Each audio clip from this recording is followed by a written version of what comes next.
कितना बढ़ गई बा। तब तो भाई बोमा हो गई हुई हो। जा ये खेसारी भैया, तुझसे ही उम्मीद ना आई रहल। ये कुल देखा तब केकर बिल बढ़ता केकर ढील बढ़ता है। आई साथ में शिल्पी राज गईले बाड़ी। म्यूजिक विनय विनायक जी के ह।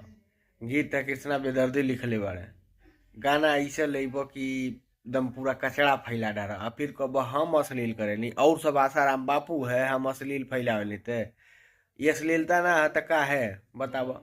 आप समझा दो हमको कि भैया का है ई। क्या महाराज इतना बड़ा स्टार बन गई। तू ही कहेला कि तू सबसे बड़ा स्टार हवा। हम तो ये कहले कि सबसे ज्यादा बेकार हवा ये मामले में, अश्लीलता फैलौले में एकदम आगे एक नंबर करे। कुछ अच्छा गाना ले आवत तो कुछ मनई सुने देखे।